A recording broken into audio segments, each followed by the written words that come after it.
All right, guys, welcome back. Thanks for all your support. Please, those of you who haven't subscribed yet, I'd love for you to subscribe. We have great stuff coming out in here. I try to bring up some fresh ideas and some things that make you think a little bit more. My channel is very much on the lines of Justin Fields, so you're not going to see me deviate from that because I'm right. I'm sorry, I am. Justin Fields is going to be a Chicago Bear, and one of the biggest reasons is what I've been bringing out lately, and you're going to see that a lot more. But the culture and cohesion of this team, and there's some neat connections between some of the teams I really like. And you'll see here on the screen, there's djmoore, Justin Fields, Marvin Harrison Jr., and then one of my favorite free agent targets that have started to see some links happening, curtissamuel, and then cadestover, who's currently on Ohio State as well. So to me, I'm going to focus on these guys and what we could have with cohesion and connections with the Bears if these guys end up getting drafted by the Bears. This, to me, would be a really fun scenario.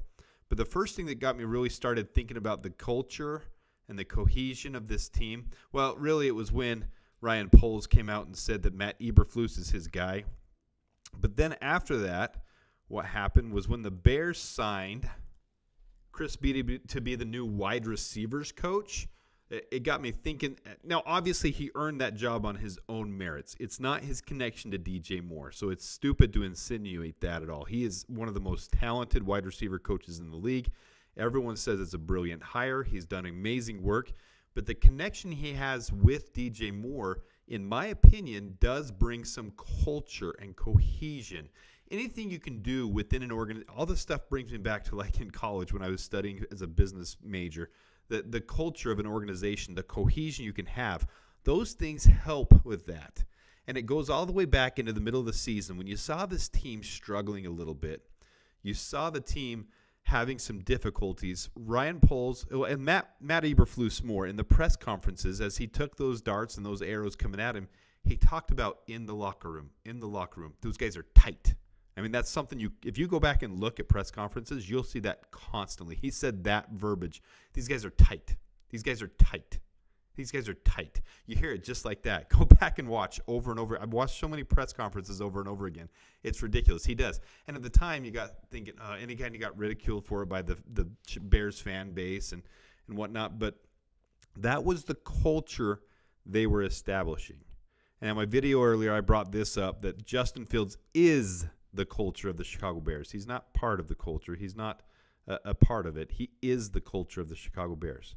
To me, it's interesting what Ryan Poles is doing because he is a business genius. He's not just an NFL or a player genius. And all the players talk about, he has a personal relationship with these players, but he is a genius business-wise, what he's doing to build culture. And Matt Eberflus was the perfect person for that.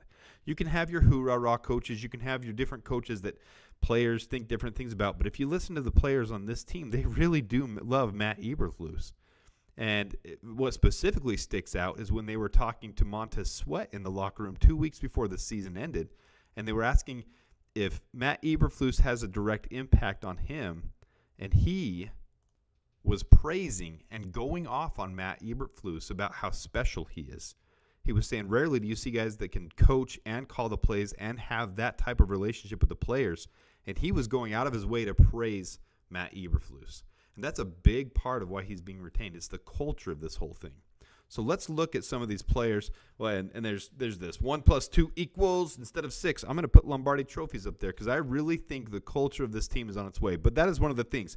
The first culture and cohesion of this, djmoore has gone to bat repeatedly. And I've done it in some of my other videos, so I'm not going to pull up all those videos. And I mean, I've done a whole video on what djmoore specifically said. Go back and look at it. It's about 3 weeks old, 4 weeks old.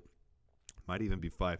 But djmoore repeatedly, in different points, 4 weeks left in the season, 2 weeks.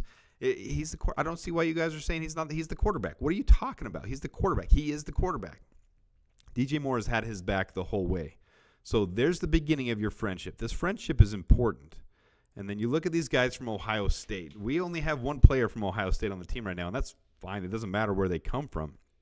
But when you do get onto a team and you have connections, it does make it kind of fun to build cohesion. And so being from the same school, just think about it. When you run into someone that has the same alum as you, when I run into someone that graduated from UNLV, for me, it's kind of fun. You have something to talk about. So these guys have an instant basis of impact within themselves. So you've got Justin Fields, you've got Curtis Samuel, you've got Cadestover, and Marvin Harrison Jr. Now, none of them played together. None of them were on the same teams together, but they all graduated from the same school, and that's kind of fun. Now, you also have the connection with djmoore and Marvin Harrison Jr., where they played on the same track team. They may have played some football together, but they played on the same track team, and they knew each other from Philly when they were growing up. So they knew each other. There's other reports where they have a friendship, a basis. How close that is, who knows? They've been in two completely different worlds. Marvin Harrison Jr. is an ascending star in the college football ranks. Does he talk to djmoore on the phone all the time? I doubt it. I don't know how close their friendship is, but they have a connection. And that makes it fun when you're on a team. It makes cohesion there. So the other connection there, djmoore and Curtis Samuel, they played together 3 years in Carolina, and they didn't just play together. They were very close friends from every indication in report. But they were considered Batman and Robin. This is them coming out of the tunnel from Carolina before every game, and they were close. They gave each other a hug before every game. But when you just Google search it, when you just search djmoore and Curtis Samuel, you see this type of stuff pop up. And even when they played against each other a couple years ago and when they saw each other this last year, they're always buddy-buddy. You watch the video between them, and they're buddy-buddy. Like, they are very close. The camaraderie, like really close, good friendship type of stuff. So where Cam Newton even called them Batman and Robin because they were so close with each other back when they played for the Panthers. And they played together for those 3 years with the Panthers, 2018, 2019, and 2020. And they were both great stars on the team. 1 and 2 receiver at certain points. Robbie Anderson was there for the last year of that. Robbie Chosen, sorry, he's changed his name. He was there for the last part of that, and he had, a little better stats than Curtis Samuel. But they've always been 1-2 receiver when they were there for those 3 years. Now, obviously, Curtis Samuel went on to the Commanders, and he's there now, but he's a free agent. And to me, he's going to be one of the biggest targets for the Bears to go after for part of what I'm talking about, the culture, the cohesion. And that's what the Bears are building in this front office, is that culture and cohesion. And I love that. I love the concept of a team being close-knit and united and having each other's back in the locker room and all that stuff you hear about. So, I mean, who knows if we're going to get all these guys? I really see it as realistic. I see Marvin Harrison Jr. being our first overall pick, number 2 overall. I see Curtis Samuel very early on in free agency. I believe the Bears are really going to go target him, if nothing else, for his connection with djmoore. And they do see djmoore as a building block for this team. He's locked up long-term, guys. He's a part of this franchise. He is Bears. He is Bears football now, just as much as Justin Fields is. djmoore, those two are a spearhead of this. And Cadestover, to me, is one of the best tight ends. I've gone into some stuff on him. You've seen him in some of my mock drafts. He doesn't drop the ball. He's a bruiser. He's a hard hitter, and he's a big-bodied tight end. I absolutely see the Bears going after him in the 3rd round. I see them making him a prime target in this draft as well. So that group right there, I see as very realistic as being a part of this Bears team in 2024. Let me know your thoughts, but more importantly, let me know what you think of the culture and the connections and the cohesion of this team, because that's what builds championships to me. I really think this is a team that's on the rise, and it's going to be scary. When that cohesion happens and this team is one and together, this is going to be fun. And I think Curtis Samuel would be a great Chicago Bear.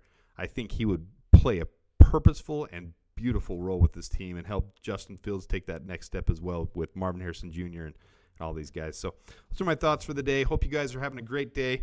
Let me know your thoughts, and until next time, bear down.